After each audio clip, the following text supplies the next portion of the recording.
Ballad of Johnny Arcane by Jim Nail, read by Jim Nail.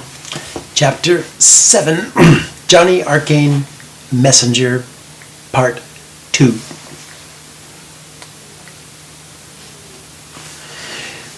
Johnny followed the forest road and followed it north most of the day, meeting no one. It was a lonely road, hugging the shoulder of a fir-covered mountain, where his only companions were scrub jays and the occasional circling hawk. From a clearing he glimpsed a lookout tower perched on a rocky bluff to the east. He waved at it. There was no response. Midday the rain stopped and the sun broke through the clouds, igniting the gold and crimson alders hiding among the firs. A tumble-down little cabin stood in the lower woods, and he reasoned this might be the last chance for shelter before nightfall. So he shoved open the door, shooed away the mice, and dropped his backpack. On the floor he spread out his composite map and studied it. The map had grown so big it barely fit from wall to wall, but at its center there was an empty space. It had always been there. It was where his journeys had not yet taken him. It was a piece of the puzzle that had not yet fallen into place. It was the road back to King Corn. Darkness fell. He folded the map, taking care not to crumble the brittle corners. He ate a little cat meat, lay down on the floor, and slept. He dreamt of Lucy. In the dream, she was only a shadow cast on a gray stone wall. But he recognized her hair, the way it fell on her shoulders. The shadow spoke. "Johnny," she cried, "they've captured me. They're taking me back. I don't know what they did to Bow Wow. Oh, Johnny, what will happen? Will I ever see you again?" As she spoke, the shadow came into sharper focus and color began to develop. Soon he could recognize the features of her face and even the embroidered design on her silk robe, but then the image changed. It became a waterfall tumbling over a cliff into a deep pool, bright green moss clinging to the rocks. Gradually the picture disappeared into the mists, and there was nothing. In the morning the fog was heavy. It was like walking through a cloud. Shadowy creatures scampered out of the path before him. His step was slow and labored, his legs stiff from sleeping on the hard wooden boards. Something materialized at the side of the road, slowly, feature by feature. His heart leapt when he recognized it. It was an altar. Nestled among a cluster of rocks, its chipped paint radiating warmly through the fog. He quickened his pace. Details came into focus. The pastel faces of cherubs, carved vines and blossoms, a congregation of figurines winking at him from the nooks and the niches. But as he drew closer, his gait slowed and he became troubled. There was no food laid out, and many of the plates were broken. The kibbled scat of animals littered the flat surface, and all the corn lamps were extinguished. He stood there with a pounding heart and a sinking feeling in his stomach. On the ground, under the altar, a blue glass oil bottle was smashed. There were no others. He did not know what kind of ceremony he could offer to this scene. He removed the broken plates, hurled the shards into the forest, and swept away the dried feces with his bare hands. He took all of the dried cat meat out of his backpack and spread it out on the one intact plate. He poured the last of his remaining bottle of corn oil into a lamp and lit it with his fire stick. Still, it did not seem like enough. Eventually, he drew out his mandolin and began to play. The mandolin was untuned, so he played the music he had learned from Lucy and shared with the people of King Corn. He played for a long time, and he danced a little, swaying from side to side. It was a dance full of sadness and dread. The sun grew curious in the sky and burned a hole through the fog to see what was happening. Johnny packed up his instrument and hurried up on the road, his legs wobbling with anxiety, following the patches of sunlight that rolled like water, always forward. The terrain began to appear more and more familiar. As much as anything, it was the way it sounded. The particular songs of the wind sang in the branches, and the smells, the saps and resins of certain trees. A thrush rendered a bit of melody, and another answered deep in the forest. And then there was the path, and the sign, painted on a bare board, nailed to a tree with an arrow pointing and a single word, bath. He broke into a run, his legs brushing the ferns and the vines that had grown over the trail. "Lucy!" he cried out her name out loud, hurling his voice into the ominous silence that waited in the clearing ahead. The bathhouse was deserted. The furnaces and boilers were still. Bow Wow's wicker chair lay in pieces on the porch. Johnny dashed up the steps and threw open the door. It broke from its sagging hinges and crashed to the floor.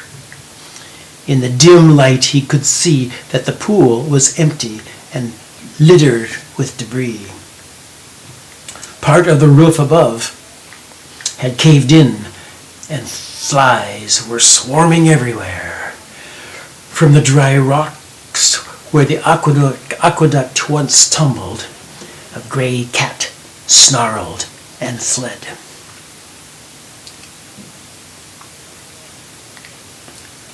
"Lucy!"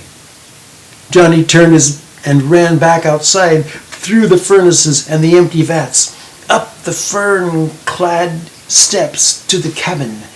His feet crunched on something on the deck, shards of broken glass and something else, some metal bits.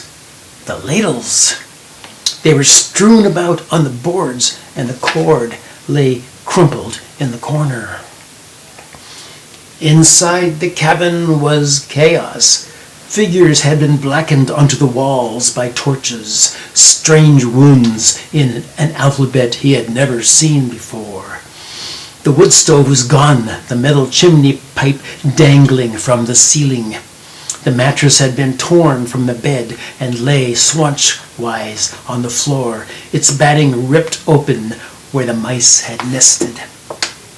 Frantically, Johnny threw over the mattress, looking for any signs of Lucy. Under the bed frame, he found the battered violin case. The moment he snatched it up, he could tell by its weight. It was empty. Craziness overcame him.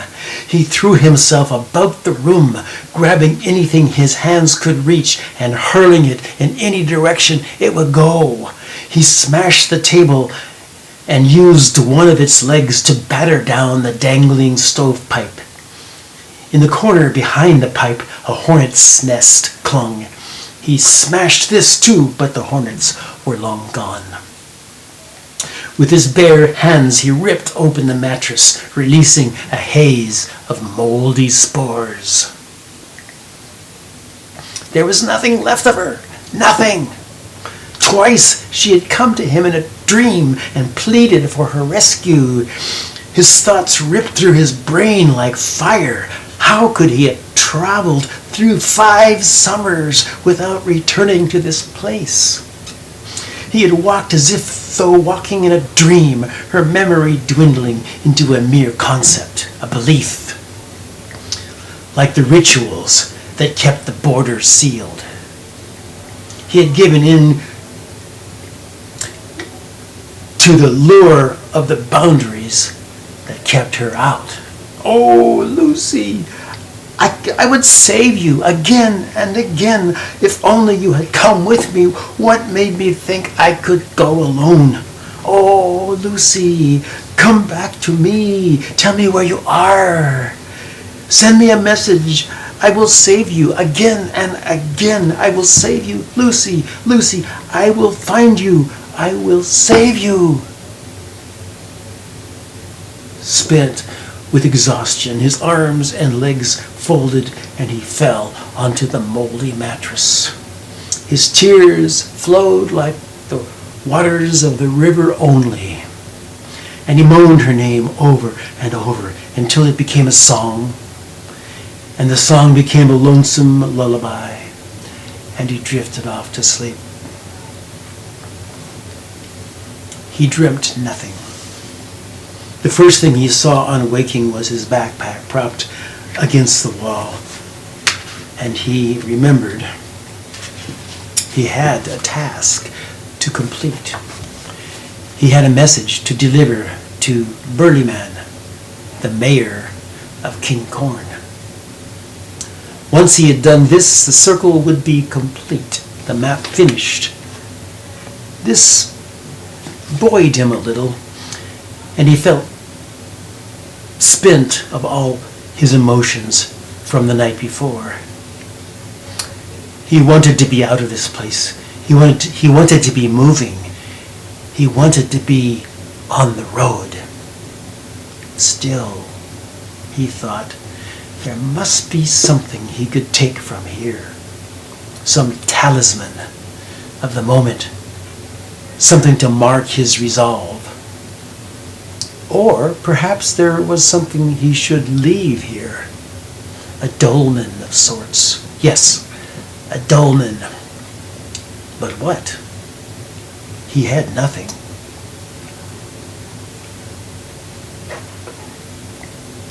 He scoured the room, but he could make no sense of the chaos and the rubble. Out on the porch, the rain ladles lay scattered. He picked one up. It had a loop at the top where the cord once ran through. He found the cord in the corner. It was patterned with a series of tiny knots. He gathered together the ladles. Each was a different size, and he remembered the sequence from the long rainy nights lying in bed next to Lucy, listening to the tuning from the highest note at the top to the lowest at the bottom. He could do this. He lined all the ladles out on the porch railing, and then he sorted them according to size. Beginning with the largest at the bottom, he looped them onto the knotted cord. The work was painstaking, and halfway through the morning he grew impatient. Why had he started this? He had to be going. But then the rain began to fall. Its gentle pattering from the high fir branches to the low sagging eaves brought back a flood of memories. The watercourse melody, a continuous underscore to everything they had done together. The music they had created, the words they had spoken in both his language and hers, the tears they had cried, the love they had made under the soft patchwork quilt.